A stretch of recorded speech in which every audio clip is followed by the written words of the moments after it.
इस कहानी की शुरुआत होती है डायबॉलिक नाम के एक शातिर चोर से, जो रातों रात एक बिल्डिंग में घुसने की कोशिश कर रहा था। ये बिल्डिंग थी आर्मिन नाम की ज्वेलरी कंपनी की, जिसके अंदर इस देश के सबसे कीमती ताज को रखा गया था। अब यहाँ डायबॉलिक का काम काफी आसान हो गया, क्योंकि इस ताज की हिफाजत के लिए सिर्फ एक सिक्योरिटी गार्ड को रखा गया था और बाकी के गार्ड्स बड़े आराम से ताश की बाजी खेल रहे थे। अब बिल्डिंग में एंटर होते ही डायबॉलिक ने सिक्योरिटी गार्ड को मार डाला और फौरन उस कमरे में पहुंचा जहां उस बेशकीमती ताज को रखा गया था। लेकिन कमरे में एंटर होते ही वहां का सिक्योरिटी अलार्म बजने लगा, जिसके चलते बाकी के गार्ड्स भी अलर्ट हो गए। अब अलार्म सुनते ही बाकी गार्ड्स उस कमरे तक पहुंचे जहां इन्हें कमरे का दरवाजा खोलने में परेशानी हो रही थी, क्योंकि डायबॉलिक ने दरवाजे के चाबी वाले छेद को अंदर से ब्लॉक कर दिया था। ये देखकर गार्ड्स ने उस दरवाजे को बम से उड़ाने का फैसला किया, लेकिन जब तक वो लोग अंदर पहुंचे तब तक डायबॉलिक ने वो ताज चुरा लिया था और अपने पैराग्लाइडर पर उड़कर वहां से भाग चुका था। इसके बाद उसने एक चलती हुई गाड़ी पर लैंड किया जो उसकी गर्लफ्रेंड ईवा चला रही थी। इसके बाद वो गाड़ी में एंटर हुआ और ये दोनों उस बेशकीमती ताज को लेकर फरार हो गए। अब अगली शाम आर्मिन कंपनी ने एक ज्वेलरी शो को ऑर्गेनाइज किया ताकि वो अपने बेशकीमती गहने दुनिया को दिखा सके। इन गहनों के प्रचार के लिए 5 सुपर मॉडल्स को हायर किया गया, जिन्होंने आर्मिन कंपनी के बेशकीमती गहने पहनकर एक शानदार डांस परफॉर्म किया। ये गहने दिखने में इतने खूबसूरत थे कि हॉल में बैठे हर एक इंसान के मन में इन्हें खरीदने की तमन्ना सी जाग उठी। डांस के दौरान हॉल के चारों ओर ढेर सारे पुलिस वालों को तैनात किया गया ताकि डायबॉलिक दोबारा से इनके गहनों को चुरा न ले। लेकिन अभी ये डांस खत्म होता उससे पहले पूरे हॉल की लाइट्स अचानक से गायब हो गई। ये देखकर एक गार्ड ने उन सभी डांसर्स को एक सेफ कमरे में चलने को कहा ताकि अंधेरे का फायदा उठाकर कोई इन गहनों को चुरा न सके। इसके बाद इन सभी को एक सेफ कमरे में लाया गया, जो कि असल में एक ट्रक का पिछला हिस्सा था। यहाँ इस ऑफिसर ने लड़कियों को ट्रक के अंदर डाला और इस ट्रक को चलाकर वहां से ले गया। अब यहाँ ये खुलासा होता है कि असल में ये ऑफिसर कोई और नहीं बल्कि वो शातिर चोर डायबॉलिक था, जो एक पुलिस वाले का मास्क लगाकर बिल्डिंग में घुस आया था। इसके बाद डायबॉलिक ने लड़कियों से वो बेशकीमती गहने उतरवा लिए और उन्हें सुनसान सड़क पर अकेला छोड़कर चला गया। इसके बाद ये चारों लड़कियां पास के एक रेस्टोरेंट में गईं ताकि वहां इन्हें कोई मदद मिल सके। अब रेस्टोरेंट में घुसते ही एक लड़का इन लड़कियों के पास आकर इन्हें छेड़ने लगा, पर तभी अचानक से इस लड़की ने उसका हाथ मोड़कर उसे उसकी औकात दिखा दी। दरअसल ये लड़कियां कोई मामूली डांसर्स नहीं बल्कि अंडरकवर एजेंट्स थीं, जिन्हें डायबॉलिक को पकड़ने का काम सौंपा गया था। यहाँ लड़कियों की लीडर, जिसका नाम एजेंट बुराफ था, उसने रेस्टोरेंट के फोन से ऑफिसर जिंको को कॉल किया और उसे पूरी बात बताई। जिंको वही ऑफिसर था जिसने अपनी आधी जिंदगी डायबॉलिक को पकड़ने की कोशिश में बिता दी। यहाँ बुराफ ने बताया कि उनका प्लान काम कर चुका है और डायबॉलिक उनके जाल में फंस चुका है। दरअसल ये लोग जानते थे कि डायबॉलिक उन गहनों को चुराने जरूर आएगा और इसलिए इन्होंने उन गहनों में जीपीएस ट्रैकर को फिट कर दिया था ताकि वो डायबॉलिक की लोकेशन को ट्रेस करके उसके खुफिया अड्डे तक पहुंच सके और उसका सारा माल जब्त करके उसे गिरफ्तार कर सके। अब इस बात से अनजान ईवा और डायबॉलिक अपने खुफिया अड्डे पर पहुंचे, जो कि एक बड़े से पहाड़ के अंदर बना हुआ था। अंदर आकर इन्होंने अपने चोरी का सारा माल बाहर निकाला और अपनी इस जीत को सेलिब्रेट किया। अब इस चोरी के बाद इन दोनों के पास काफी पैसे हुए थे, जिससे ये अपने बाकी की जिंदगी बड़े ही आराम से गुजार सकते थे। यहाँ ईवा ने डायबॉलिक से कहा कि हमें कुछ दिनों के लिए कहीं बाहर घूमने जाना चाहिए, लेकिन डायबॉलिक ने इसके लिए मना कर दिया और ईवा को अपनी अगली चोरी का प्लान बताने लगा। इधर जिंको अपनी टीम के साथ डायबॉलिक की तलाश में निकला और जीपीएस लोकेशन को फॉलो करते हुए वो इस खुफिया अड्डे तक पहुंच गया। लेकिन सामने एक बड़ी सी चट्टान को देखकर ये सभी काफी कंफ्यूज हो गए, क्योंकि जीपीएस का सिग्नल दो चट्टान के अंदर से आ रहा था। यहाँ जेंको ने उस चट्टान को बड़ी ही ध्यान से देखा और अपने साथियों से उस पर एक डायनामाइट लगाने को कहा। इसके बाद जब धमाका हुआ तो इन्हें एक पतली सी सुरंग दिखाई दी, जो सीधा डायबॉलिक के खुफिया अड्डे पर जाती थी। इधर डायबॉलिक और ईवा ने भी सीसीटीवी कैमरे में ये सारा नजारा देख लिया और अपना चोरी का सारा माल वहीं छोड़कर एक खुफिया रास्ते से भाग निकले। जब जेंको अपनी टीम को लेकर अंदर आया तो उसे डायबॉलिक और ईवा कहीं नहीं मिले, लेकिन तभी उन्हें वो खुफिया रास्ता दिखा और वो भी इन दोनों का पीछा करने लगे। अब भागते भागते ईवा का पैर कुछ पत्थरों के बीच फंस गया, जिसके बाद उसने डायबॉलिक से मदद मांगी, लेकिन जेंको को करीब आता देख डायबॉलिक ने ईवा को वहीं छोड़ दिया और फौरन वहां से भाग निकला। अब डायबॉलिक के इस धोखे से ईवा का दिल पूरी तरह से टूट गया और उसने अकेले ही अपने पैर को बाहर निकालने की कोशिश की, लेकिन जब तक उसने खुद को आजाद किया तब तक जेंको उसके काफी करीब पहुंच गया था। अब ईवा के पास कोई और चारा नहीं था, इसलिए वो एक चट्टान के ऊपर गई और नीचे बहती हुई नदी में छलांग लगा दी और इस तरह से डायबॉलिक और ईवा एक बार फिर जेंको के हाथ से निकल गए। इसके बाद जेंको की टीम ने डायबॉलिक के खुफिया अड्डे की तलाशी ली, जहां इन्हें ढेर सारी बेशकीमती चीजें मिली, जैसे कि ढेर सारा सोना, करोड़ों की पेंटिंग्स, ज्वेलरीज और भी बहुत कुछ। तभी जेंको को शहर के बाहर बनी एक पुराने बिल्डिंग का नक्शा मिला, जो शायद से डायबॉलिक और ईवा का दूसरा अड्डा था। इसके बाद जेंको फौरन उस नक्शे वाली जगह पर पहुंचा और अपनी टीम के साथ मिलकर इस पूरे बिल्डिंग की तलाशी ली। इस दौरान एक ऑफिसर ने गलती से खुफिया दरवाजा खोल दिया, जो सीधा बिल्डिंग के बेसमेंट में जाता था। अब बेसमेंट में आकर इन्होंने देखा कि ये वही जगह थी जहां डायबॉलिक अपने मिशन के लिए अलग अलग किस्म के मास्क बनाता था। यहाँ जेंको ने अपनी टीम से किसी भी चीज को हाथ लगाने से मना कर दिया, क्योंकि उसे पूरा यकीन था कि डायबॉलिक अपने अगले मिशन से पहले यहाँ जरूर आएगा। अब अगले सीन में हम एल्टिया नाम की एक लेडी को देखते हैं जो कि वेलेनबर्ग शहर की रानी थी और ऑफिसर जिंको की गर्लफ्रेंड भी। इसके बाद वो जिंको से मिलने पहुंची, जहां बातों बातों में ही उसने अपनी शादी की बात छेड़ दी। इस पर जिंको ने कहा कि जब तक वो डायबॉलिक को पकड़ नहीं लेता तब तक वो ये शादी नहीं कर सकता। अब एल्टिया भी इस बात को जानती थी कि डायबॉलिक को पकड़ना जिंको का सबसे बड़ा मिशन है, इसलिए उसने जिंको का साथ दिया और शादी के लिए थोड़ा वेट करने का फैसला किया। इसके बाद उसने जिंको को अपने पार्टी में इनवाइट किया, जहां वो अपना बेशकीमती नेकलेस पहनने वाली थी और इसलिए वो चाहती थी कि जिंको भी इस पार्टी में मौजूद रहे ताकि वो उसकी और उसके नेकलेस की हिफाजत कर सके। अब उस रात डायबॉलिक अपने खुफिया अड्डे पर पहुंचा, जहां दीवार में एक माइक लगाकर उसने अंदर मौजूद पुलिस वालों की बातें सुनी। पुलिस वाले अपनी ड्यूटी को चेंज कर रहे थे और अब पहरा देने की बारी ऑफिसर रोलर की थी।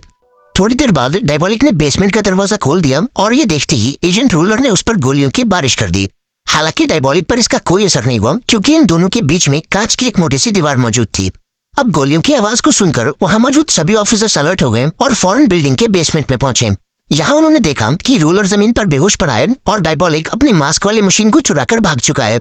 अब जब जेंको को ये बात पता लगी तो उसे अपने साथियों पर काफी गुस्सा आया, क्योंकि इनके रहते हुए डायबॉलिक उस बिल्डिंग के अंदर घुसा और इनके नाक के नीचे से वो मास्क वाली मशीन चुरा ले गया।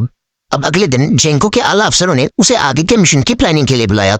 अभी ये लोग बातें कर ही रहे थे कि तभी इनके पास ईवा का कॉल आता है। ईवा इनसे कहती है कि मैं डायबॉलिक को पकड़ने में पुलिस की मदद करूंगी, पर इसके बदले में मुझे मेरी आजादी की गारंटी चाहिए। मेरी शर्त यह है कि आप मेरे ऊपर लगे सारे इल्जामों को खारिज करोगे और मुझे सही सलामत एक दूसरे देश में भेजोगे। यहाँ ईवा ने इन्हें सोचने के लिए आधे घंटे का समय दिया और फोन कट कर दिया। यहाँ जेंको के सीनियर को ये ऑफर पसंद आया और उन्होंने जेंको से इस पर अमल करने को कहा, क्योंकि अब पानी सर के ऊपर जा चुका था और इन्हें किसी भी कीमत पर डायबॉलिक को पकड़ना था। हालांकि जेंको इस बात से सहमत नहीं था और वो डायबॉलिक के साथ साथ ईवा को भी पकड़ना चाहता था। इसके बाद उसने अपने साथियों को एक प्लान बताया कि जब अगली बार ईवा मुझे कॉल करेगी तो मैं उसे अपने बातों में उलझा कर रखूंगा और इस मौके का फायदा उठाकर तुम उसकी लोकेशन को ट्रेस कर लेना और हम उस तक पहुंचकर उसे गिरफ्तार कर लेंगे। अब आधे घंटे बाद जब ईवा ने जेंको को कॉल किया तो वो उसे अपनी बातों में उलझाने लगा और इस दौरान पुलिस की एक टीम ईवा की लोकेशन को ट्रेस करके उस तक पहुंच गई।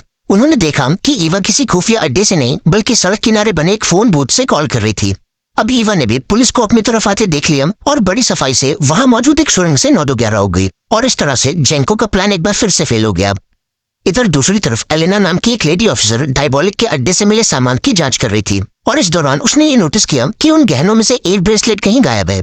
इसके बाद उसने जेंको को कॉल करके इसकी जानकारी दी और जेंको फौरन समझ गया कि वो ब्रेसलेट जरूर ईवा ने पहना होगा और इसका मतलब ये था कि वो अभी भी उसकी लोकेशन को ट्रेस कर सकते थे, क्योंकि ये वही गहने थे जिसमें उन्होंने जीपीएस डिवाइस को फिट किया था। यहाँ जेंको का अंदाजा सही निकला और जीपीएस को यूज करके पुलिस को ईवा की लोकेशन मिल गई। इसके बाद एजेंट रोलर फटाफट से उस लोकेशन पर पहुंचा और ईवा के सर पर बंदूक थाम दी। रोलर अपनी गलतियों को सुधारना चाहता था, क्योंकि पिछली बार डायबॉलिक ने इसे बेहोश करके वो मास्क वाली मशीन चुरा ली थी, लेकिन अभी वो कुछ करता उससे पहले ईवा ने उस पर हमला करके उसकी बंदूक छीन ली और पुलिस की गाड़ी चुराकर भाग गई। जब जेंको लोकेशन पर पहुंचा तो उसने रोलर को जमीन पर गिरा हुआ पाया और तो और इस मंदबुद्धि ने ईवा के हाथ से वो ब्रेसलेट भी निकाल लिया था। इसके बाद पुलिस डिपार्टमेंट ने रोलर को फील्ड मिशन पर जाने से मना कर दिया और अब उसे एजेंट एलेना के साथ मिलकर चोरी के माल की जांच करनी थी। इधर जेंको के आला अफसरों ने उसे ऑर्डर्स ना मानने के लिए काफी डांट लगाई और उसे आखिरी वार्निंग दी कि अगर उसने ऑर्डर्स का उल्लंघन किया तो उसे इस केस से हटा दिया जाएगा। अब जेंको के पास कोई और चारा नहीं था, इसलिए उसने ईवा के साथ मिलकर डायबॉलिक को पकड़ने का फैसला किया। इसके बाद उसने अखबार के जरिए ईवा के लिए एक सीक्रेट मैसेज भिजवाया, जिसे पढ़कर ईवा ने उसे कॉल किया और इन दोनों ने शाम को मिलने का प्लान बनाया। उस शाम ईवा ने जेंको को बताया कि डायबॉलिक हर हाल में अपना चोरी का माल वापस पाना चाहता है, इसलिए हमें अंडरवर्ल्ड में ये बात फैलानी होगी कि पुलिस चोरी का सारा माल किसी सेफ जगह पर शिफ्ट करने वाली है। जब डायबॉलिक को इस बात की खबर लगेगी तो वो अपना चोरी का माल वापस लेने जरूर आएगा। प्लान के मुताबिक हम एक बुलेट प्रूफ ट्रक को सिक्योरिटी के साथ बाहर निकालेंगे ताकि डायबॉलिक को लगे कि लूट का सारा माल इसी ट्रक में मौजूद है, जबकि असली माल तो एक खटारों से दिखने वाली वैन में होगा ताकि किसी को भी उस पर शक ना हो। ईवा बताती है कि जब डायबॉलिक उस ट्रक का पीछा करेगा तो हम उसे एक सुरंग के रास्ते से होकर गुजारेंगे और जब डायबॉलिक उस सुरंग में आएगा तो हम उसे चारों तरफ से घेर लेंगे। अब जेंको को ये प्लान काफी पसंद आया और उसने अगले दिन से ही इस प्लान पर काम करना शुरू कर दिया। उसने एक अंडरकवर एजेंट की मदद से पूरे अंडरवर्ल्ड में ये बात फैला दी कि पुलिस चोरी का सारा माल किसी सेफ जगह पर शिफ्ट करने वाली है। इसके बाद वो अपनी गर्लफ्रेंड एल्टिया से मिलने गया और उसे बताया कि वो उसकी पार्टी में शामिल नहीं हो पाएगा, क्योंकि उस दिन उसे डायबॉलिक को पकड़ने जाना है। और रही बात उस नेकलेस की, तो वो उसकी सिक्योरिटी के लिए अपने सबसे काबिल अफसर को भेजेगा। फाइनली वो दिन आ ही गया जब जेंको इस प्लान को अंजाम देने वाला था।